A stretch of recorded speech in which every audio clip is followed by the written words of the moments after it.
दोस्तों नमस्कार। मेरे YouTube चैनल कल्याण पथ में आप सब लोगों का बहुत बहुत स्वागत है, अभिनंदन है। मैं आज आप लोगों के समक्ष आत्मनियंत्रण की कला विषय पर एक छोटी सी कहानी सुनाने जा रहा हूँ। प्राचीन भारत में एक बड़ा जिज्ञासा और तीव्र बुद्धि वाला बालक हुआ था। बाल आयु में ही उसने उन सब कार्यों में निपुणता हासिल कर ली थी जो बड़े भी न कर पाए। सीखने की चाह इतनी थी कि जहाँ भी जो भी सीखने को मिलता यह बालक वह बड़ी ही रुचि से सीखने लगता। ऐसी कोई कला या कार्य नहीं था जो इसको पसंद नहीं था। बिरले ही ऐसे बालक जन्म लेते हैं जो बचपन में खेलने कूदने से ज़्यादा मन निपुणता हासिल करने में लगाते हैं। यह बालक जब किसी को कोई कार्य करते हुए देखता था तो उसके मन में वह कार्य सीखने की इच्छा जाग उठती थी। 7 वर्ष की आयु में ही उसने तीर बनाना, बांसुरी बनाना, मकान बनाना और नाव बनाना सीख लिया था। अनेक गुरुओं का सर्वश्रेष्ठ विद्यार्थी होने के साथ साथ वह सबका चहेता भी था, परंतु समय के साथ उसके अंदर अहंकार उत्पन्न होने लगा। जैसे जैसे नई कलाओं में वह प्रवीण हो रहा था वैसे वैसे उसका अहंकार भी बढ़ता जा रहा था। जब गांव में कुछ और सीखने को नहीं रहा तब वह इतना अहंकारी हो गया कि दूसरे बालकों और व्यक्तियों को अपने से कम आंकने लगा। किसी दूसरे बालक से बात करने में भी वह अपनी तौहीन समझने लगा, आनाकानी करने लगा। अगर कोई बड़ा व्यक्ति कोई प्रश्न पूछता तो उसका उत्तर वह क्रोध में देता। कुछ माह पश्चात महात्मा बुद्ध उस बालक के गांव से गुजरे। गांव वालों ने उनका आदर सत्कार से स्वागत किया, साथ ही बालक की प्रतिभा और हाल में उत्पन्न हुए अहंकार के बारे में भी बताया। गौतम बुद्ध बालक की निपुणता और कलाओं के बारे में सुनकर अति प्रसन्न हुए।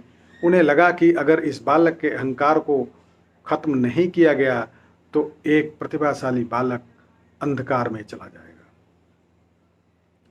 अगली सुबह महात्मा बुद्ध बालक के घर भिक्षा लेने के बहाने गए। बालक द्वार पर ही मिल गया।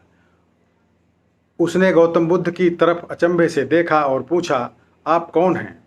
गौतम बुद्ध ने बड़े ही शांत स्वरों में कहा, मैं अपने मन और शरीर को अपने विवेक से नियंत्रण में रखने वाला भिक्षु हूँ। बालक को थोड़ा आश्चर्य हुआ। उसने गौतम बुद्ध की यह बात तनिक भी नहीं समझी। उसने आगे पूछा, मैं कुछ समझा नहीं, आपके कहने का अभिप्राय क्या है? महात्मा बुद्ध मन ही मन समझ चुके थे कि बालक अब उनकी बात में रुचि ले रहा है।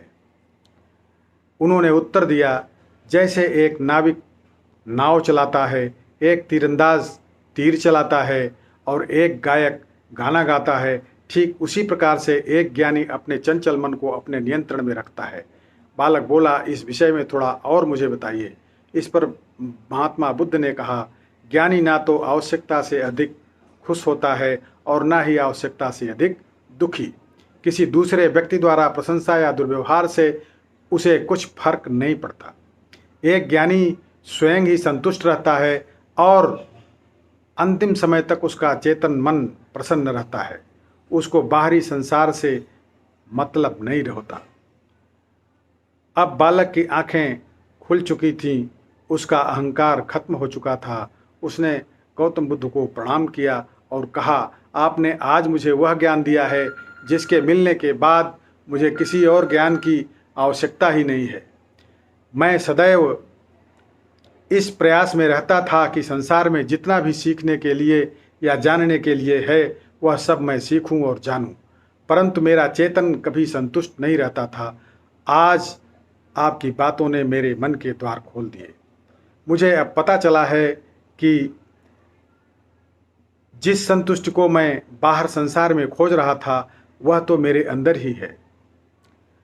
इस कहानी को दोस्तों सुनने के लिए आपका बहुत बहुत धन्यवाद। उम्मीद है आपको यह वीडियो पसंद आई होगी।